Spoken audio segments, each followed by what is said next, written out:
there's a ton of misinformation out there about that budget plan that the House Republicans passed last night. So I'm going to run down the 3 biggest pieces of misinformation that you're probably seeing on the internet today in this video. And I'm going to give you the facts. And yes, we are going to go to the math.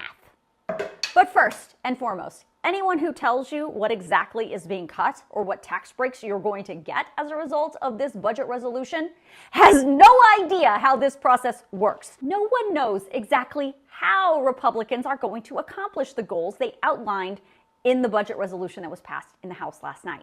Let me say that again for those in the back. No one knows exactly how the Republicans are going to accomplish the goals that they outlined in the budget resolution passed in the House last night. What you are actually hearing is a lot of speculation about what may be cut and what will likely be cut. But there is no document that says Medicaid or food stamps programs shall be cut. Could there be cuts to those programs? Absolutely. Is that for sure? No.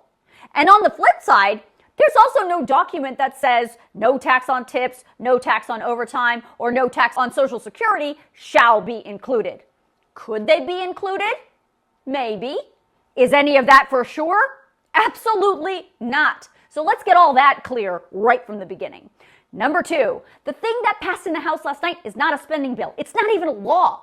What passed in the House last night is the Republicans' budget resolution, which is the first necessary step to unlock a process called reconciliation. And that's what Republicans want. They want reconciliation so they can make President Trump's agenda the law without one single Democrat vote.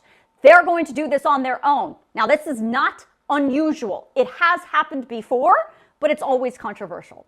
Budget resolutions, not legally binding, but what it does is provide a blueprint. Basically, it's the big picture that House Republicans want to accomplish to legally push through President Trump's agenda. In the case of this budget resolution, the blueprint is this: $4.5 trillion in tax cuts, $4 trillion of an increase to the debt ceiling, and between $1.5 to $2 trillion in spending cuts. Now, it's this number that is going to become important in the next piece of misinformation that I'm going to fact check. So just hang on. I want to finish talking about what the budget resolution does. The same budget resolution needs to be agreed on by both the House and the Senate. So far, only the House has signed on to the budget resolution I just talked about. For the record, the Senate has its own budget resolution that's very different.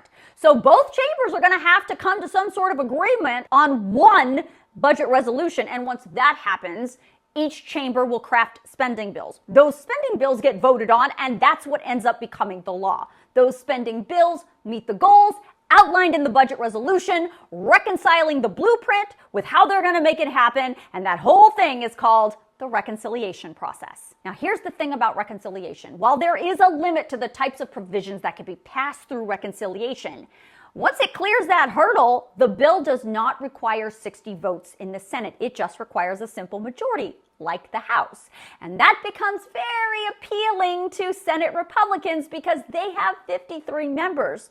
So they could easily pass their agenda through reconciliation with only Republican votes and could even spare 2. So the bottom line is this: whatever Republicans want to get done, if they all stick together, they can do it. And that leads me to the number 3 piece of misinformation, which is what's going to be cut and what tax breaks are you going to get? Here's the issue right now. The House and the Senate have very different ideas about what the budget resolution should look like. The Senate's version, much smaller. It passed weeks ago. The House version, much bigger and includes those $4.5 trillion in tax cuts.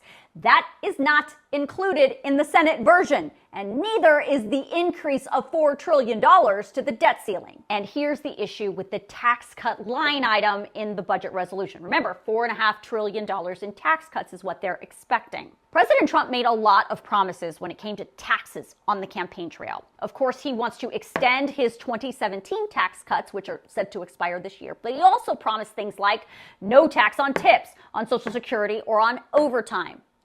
All of those things cost money. And most experts will tell you simply extending these tax cuts from 2017 that are already existing is going to cost $4 trillion. So let's just do the math here. $4.5 trillion minus 4 leaves you with $500 billion.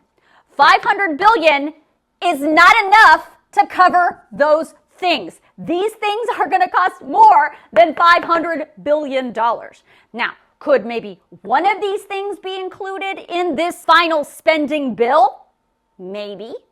Could none of them be included because there's simply not enough money? Yeah. The other thing that's possible is that these things may get included in a spending bill at another time. On top of that, Senate Republicans have a lot of questions about that $1.5 to $2 trillion in spending cuts. How are they going to get to that number? See, all the budget resolution does is say to each House and Senate committee, when you are crafting your spending bills, this is the dollar amount that you either need to cut or spend in your budget. You figure it out. So the big one that has a lot of people concerned is the budget resolution requirement for the Energy and Commerce Committee to cut $880 billion from its budget. This committee oversees healthcare spending, including programs like Medicaid. But it also oversees consumer protection agencies, commerce, business, food and drug safety, air quality, and environmental issues. The other big budget resolution requirement is for the Agriculture Committee to cut $230 billion from its budget. That committee oversees SNAP benefits, which used to be called food stamps. But that committee also oversees other agriculture programs for farmers, forestry, and water conservation. Now, as I reported, there is no piece of paper that says $880 billion must be cut from Medicaid or $230 billion must be cut from SNAP benefits. But the reality is those programs are among the biggest and cost the most. So if lawmakers don't cut from those programs, where are they going to cut? The options become very limited and probably will not add up to either $880 billion or $230 billion. As recently as today, President Trump himself said Medicare, Medicaid, and Social Security would not be touched. Lots of Senate Republicans whose constituents rely on Medicaid agree and said they will not support cuts to that program.